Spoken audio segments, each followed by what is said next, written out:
So there you have it. The first take on the index, the sensex is up about 40 points, the nifty is up about 17 odd points. Range bound between levels of 17,716 to 17,792 on the upside. More than the index, it is about single stocks, individual names which are making all the moves, and 21 points on the nifty. So as we've been saying, the markets pull back. By the way, the pullback on the reversal rather on the banks is even sharper. The high of the bank nifty is 42,865, and will end at about actually far off that level. Hello and welcome to CNBC-TV18. You're watching Markets Today, the show where we track the top headlines. I'm Ekta Batra. Here are the top stories for the day. The Sensex and the Nifty end with marginal gains after a range-bound session. Banks and mid-caps also gain in tandem with the blue chips.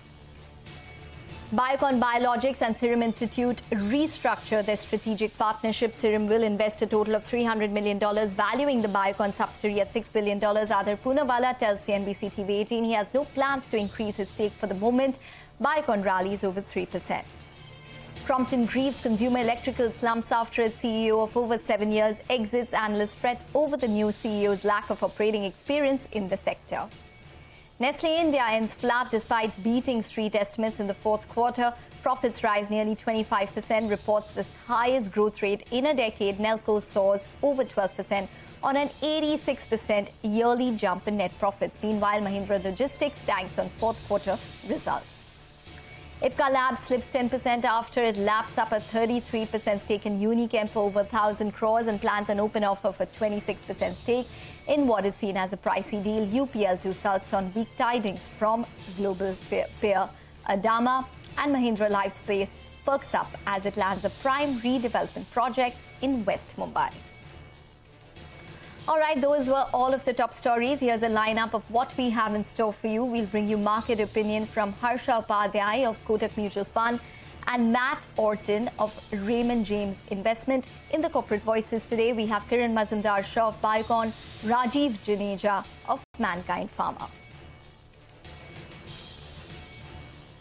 All right, well, let's kick off the show with the day's market action. A range-bound session on Dalal Street ended with marginal gains. The Sensex gained nearly 75 points and the Nifty gained over 25 points. The Nifty Bank Index also eked out marginal gains. Prashant Nair is here with a wrap. Well, it looked promising at one point during the session, but by close, the gains were given back. The Nifty ending just about 20-odd points higher. Banks also pulled back. The Bank Nifty saw a sharp reversal, ending fairly flat by 3:30. Mid-caps and small caps. Mid-caps were flat, but small-cap index kept hopes alive. The index was up about 0.5% or so.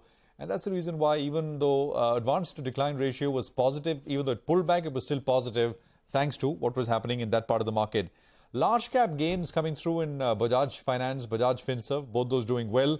Adani Enterprises on the Nifty, but other Adani stocks which are not part of the main Nifty index were also high, anything between 5 and 10%. Britannia and IndusInd were the other large stocks which did quite well. Cuts coming through in names like HDFC Life, UPL, HDFC Bank, which saw some selling pressure. Railway infrastructure stocks have all been the rage. I mean, they were up yesterday between 5 and 7%, and if anything, there were more gains. RITES, RVNL, IRFC, Texmaco Rail, that entire pack was on fire. Indiabulls Real Estate for the second day running did well. BSC, the exchange, sharp gains. Nelco, Saxoft, Religare, BL Kashyap were some of the others which in the broader space did quite okay. There were losers as well, and large single stock names which lost. Crompton, for example, was down sharply. There was news with almost all of them. Ipca was down sharply. Elecon Engineering and Atul Auto were the four that I want to highlight, which were down the most with volumes. The market is showing some signs that it wants to kind of regain the momentum it had lost about a week back. Yesterday was a case in point.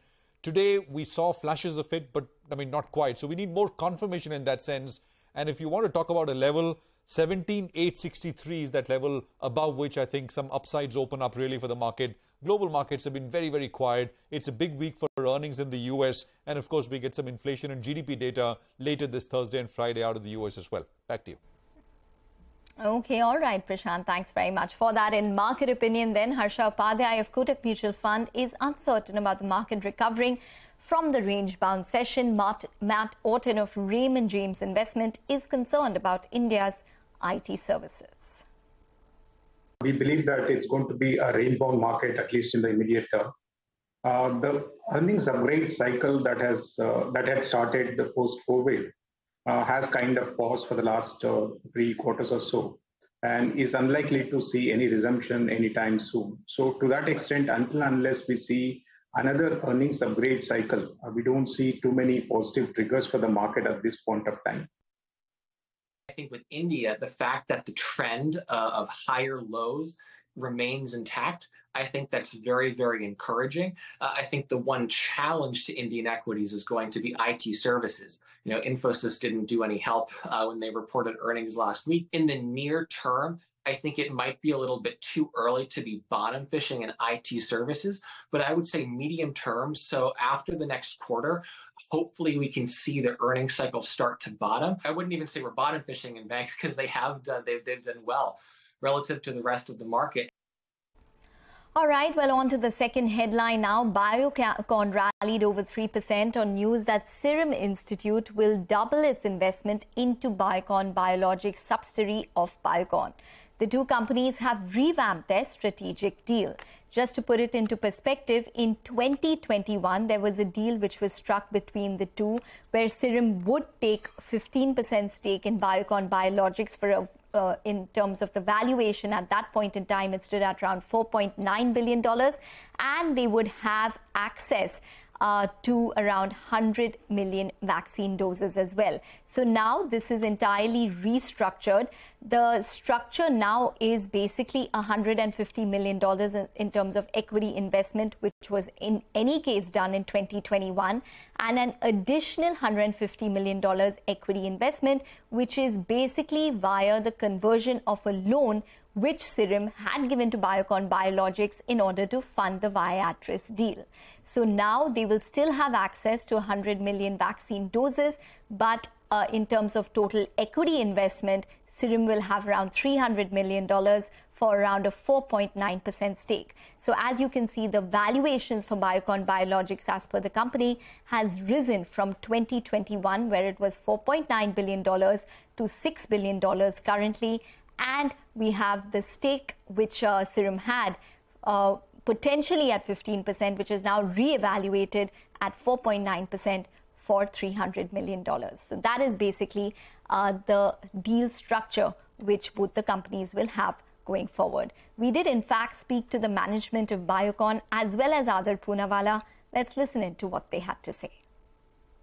This is a 10-15 year horizon and vision that we're looking at. It's a 15-year arrangement. So there's plenty of time, to generate some good sales, through our other vaccines. And it's not just limited to vaccines that we make.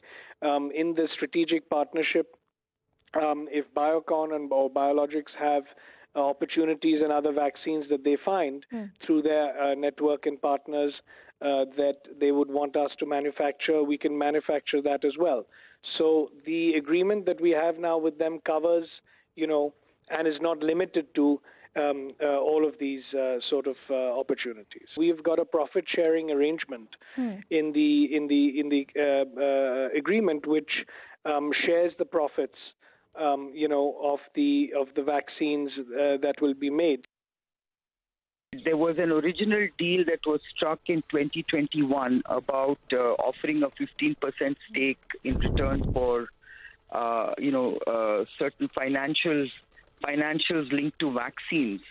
Now that has been replaced by a straight equity, investment, whereas, Serum had already invested $150 million in Biocon Biologics, and there was a loan that is now being converted into equity, which will add another $150 million and make it an aggregate investment of $300 million at an approximate aggregate valuation of $6 billion. So I think that's the change in the restructured arrangement that we now have with Serum Institute. Okay, well, let's move on then. The third headline today. Crompton Greaves Consumer Electricals nosedived over 12%. The company's CEO, Matthew Job, has resigned from his post. Crompton Greaves Consumer Electricals has appointed Promeet Ghosh as the new managing director and CEO. Surbhi Sutaria joins in with the details on this. Thanks so much for that. So Crompton is clearly the stock of the day. The company has announced the realignment in their top management. They have announced that Promeet Ghosh will be taking over as the new MD and CEO, as Matthew Job will resign from his position as CEO and Executive Director. They've also announced that Mr. Shantanu Ghoshla, who was previously the MD, will now be appointed as the Executive Vice Chairman for 1 year. Thereafter, he will serve as a non-executive Vice Chairman till December 2025. Now, Promeet has been a deputy head at Temasek India for almost 10 years. He has served as a non-executive director on Crompton's board for 6 years and on Schneider Electric's board for almost 2 years. But the street is worried that he does not have enough experience to run the company, as he's largely been an investment banker, though the association with the company is a mild positive. Now, let's look at the Crompton's performance over the last 5 years. In the last 5 years since the demerger, the company's performance has been pretty decent. On a compounded annual growth rate basis, it's seen a revenue growth of 7% and a PAT growth of 5%. But it's the sector-leading ROE of 35% that has impressed the investors. When you look at the shareholding pattern between 2016 and now, in 2016, 34% of it was held by Temasek and Advent. But they have exited from the company since then. And as per the latest disclosures, 85% is split between FIIs and DIIs. So the concerns about who is going to run the company continues. To sum up, the lack of operational experience from the incoming CEO, multiple leadership changes in the past with the CFO exiting in May 2022, and also where the strategic priorities of the company lie with their recent integration with the Butterfly, all continue to weigh down the stock. But it's still pretty inexpensive when you compare it to their peers' valuation. Crompton is trading at around 22 times FY24 PE, whereas Havells is trading at 55 times FY24 PE. Okay, all right, Surbhi, thanks very much for that. Time for a break now, but stay tuned. We'll be back in a jiffy with all of the other top stories.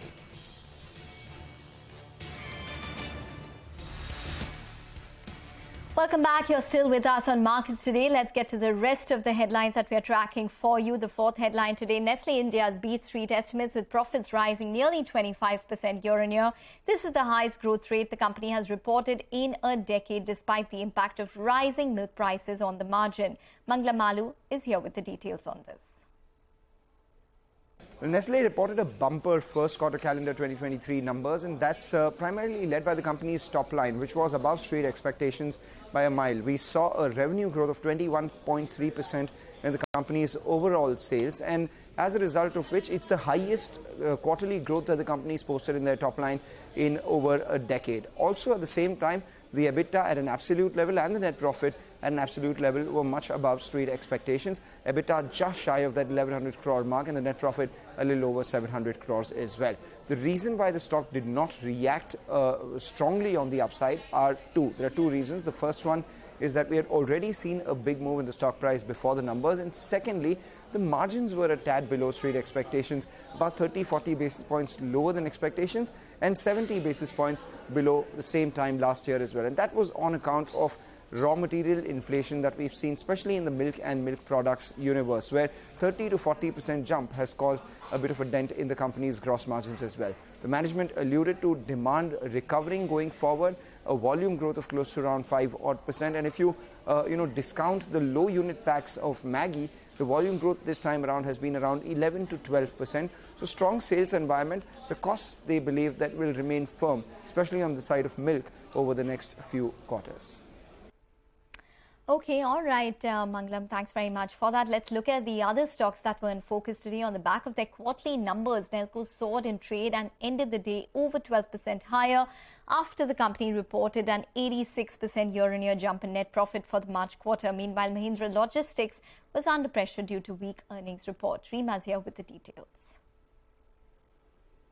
Big move from Nelco today. One, of course, the numbers were strong, But two, the stock has also been an underperformer. It slipped more than 40% from its recent 52-week high. The 52-week high on the stock was 1,090 that it hit in September of 2022. So the stock has been a drag. And now that you got good numbers, a 10% quarter-on-quarter revenue growth, 14% improvement on a year-on-year basis, and revenue growth for the company had slowed down in Q3 and Q4, and it finally picked up in the March quarter. Margins expanded on a year-on-year basis, but stable on a quarter-on-quarter basis, standing at 20.5%. Even for the full year, EBITDA margins have come in at 19%, which is a pretty healthy number. The other one that we're tracking was Mahindra Logistics, and that ended the session in the red. Now, if the full integration of the Rivigo acquisition, which was done in November of 2022, dragged the profitability of the company. So while the top line growth was strong at 17%, the margins also expanded on a year-on-year basis. At the bottom line, there was a loss of 82 lakh because the company reported a higher depreciation and finance cost on the back of the acquisition. Okay, all right, Reema, thanks very much for that. Well, let's move on. Auto major Bajaj Auto is set to release its numbers for the fourth quarter. Sonia joins in with the key street expectations. Well, thanks a lot for that. So Bajaj Auto is expected to report a mixed quarter this time around, purely because the domestic growth will be offset by weakness in the export market. The domestic two-wheeler segment has seen a very good growth in excess of 15%, but it's the export market that's under pressure. Two-wheeler export volumes are down by almost 40% on a year-on-year basis. Now, for Bajaj Auto, that will lead to just a single-digit revenue growth. Less than a 5% revenue growth is what we're looking at this time around, while more importantly, the management commentary assumes importance on if the worst is over for the export market or not. All of this will also put a little bit of pressure on the margins, hence margins on a quarter-on-quarter basis will be under pressure. Back to you. All right, Sonia, thanks very much for that. Well, the fifth headline today, India's fourth largest pharma company, Mankind Pharma's 4,300 crore IPO has opened for subscription. The issue will be available for the public to bid till April 27th. The street will be watching out for the IPO, considering that it is in fact got very strong brand recall. It has two segments. Pharmaceuticals is basically 90% of the business, but the company gets around 8 to 10% of sales from consumer healthcare. And remember that the consumer healthcare business does have important brands such as Manforce, as well as Prega News, as well as Unwanted 72, so strong brand recall. Just a couple of more details. They have received a lot of interest from anchor investors. 77 funds allotted 1.2 crore shares at the upper end of the price band. They do get majority of their sales from tier 2 cities, as you can see, around 47% versus the industry, which is lower at 37%. Chronic care is around 33% of their sales. They are growing that particular segment. Strong growth because 15% revenue CAGR in the past 2 years, 29% EBITDA CAGR, 17% profit, and it is a no debt company as well. A couple of challenges: competition, considering that they're now aiming at tier 1 and metro towns. The 9 months FY23 margin dropped due to high input costs. There is concerns with regards to the payback on the Panacea Biotech acquisition, which they did make for around 1,800 crores. And they have limited outsider presence when it comes to the top management. In terms of PE, FY22 trailing PE is at around 29 to 30 odd times. And that compares to the likes of Sun as well as Cipla, and is more expensive than the likes of Alchem. So the street is basically, so they are undertaking a premium and they are in line with the likes of Cipla as well as Sun. And that's basically, the key competition that the street envisages going forward for Mankind as well. We did speak to the management. Let's listen in to what they had to say. Gross margins of Panacea are more than Mankind. And once these products will be shifted, manufacturing will shift in our own factories, gross margins will further improve. Keeping everything in mind, this is a fantastic kind of a acquisition. This is basically one organization which is not properly, its products are not being properly utilized, exploited to the fullest. We feel we can do wonderful with this. We are a domestic company. 97% sales of Mankind comes from India only. So 97% focus is India. And we see, as far as the consumer products are concerned, it's not number of products which matters. It's basically, the same products, how big it can become. So look at Mankind or Unwanted or Braga News. There can be a question that Braga News commands 80% market share, but people do not know. We are doing fantastic in metro. We are doing very good in rural. All right, well, let's look at some other stocks that were in focus today. UPL slipped in trade on the back of weak quarterly earnings and a cautious commentary from the global agrochemical major Adama, which triggered concerns of a similarly weak quarterly performance from the firm. Meanwhile, Mahindra Life Spaces gained on the back of a new project win. Sonal Bhutra is here with the details on both these stocks. Thanks a lot for that. Well, UPL is in focus because the global agrochemical company Adama reported its Q1 calendar year 2023 numbers, and they did not look so good. Even the commentary was on the muted side. First, let me run you through the numbers because revenues were down 11%, EBITDA was down 18%, adjusted profit was higher at $22 million. But in terms of their commentary, the company did say that Q1 continued to see decline in crop prices. If crop prices decline, that means lower demand for agrochemicals as well, and that is something which would have hit their numbers as well. They say quarter saw early purchase due to product availability concerns and supply shortages. So the supply chain is also seeing some problems right now. Customers are in a wait and watch approach for crop protection purchases. So they have actually delayed some of their purchases across the globe. And the similarity here is that UPL also caters to the same geographies that Adama does, the likes of North America, Latin America, Europe and India as well. So that's where the stock is seeing some cuts right now. On the flip side, Mahindra Life Spaces is in focus because they've won their second redevelopment project in the city of Mumbai. They call it a big opportunity as well. This is for a society redevelopment project in suburban Mumbai, that's in Malad. The revenue potential is around 850 crore rupees for the company, and they are going big on redevelopment as well. So that stock is higher in trade today. Okay, all right, Sonal, thanks very much for that. Well, back to pharmaceuticals. The pharmaceutical company Ipca Labs is acquiring more than 33% stake in Unichem Labs at over 400 rupees per share for around 1,000 crores. Now, the deal is that they will be acquiring 33% for 440 rupees per share.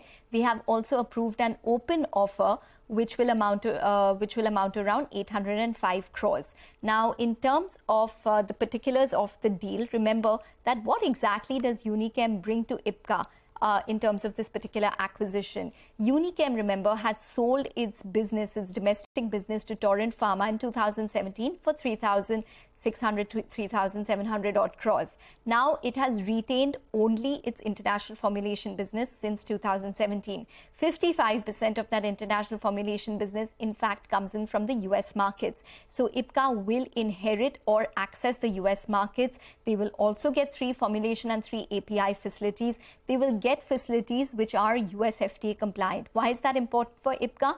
Is because Ipca has 3 facilities which have been under the US FDA scanner since 2015, and they have not seen any kind of movement on those facilities in terms of compliance. So this will give them access to the US markets, but the street did not like the acquisition. Ipca Labs ended lower by around 10% odd. The reason is that the company, the street is worried that they're paying a high amount for what is an expensive asset. And the numbers have been sluggish for Unichem. For example, they did incur an EBITDA loss for 9 months FY23 as well. So the street is worried that the entire acquisition will eventually be margin dilutive. So these are a couple of worries for the street, and hence you can see that Ipca ended lower in today's trading session. Unichem was higher by around 0.6%. With that, it's a wrap on this edition of Markets Today. Thanks very much for watching.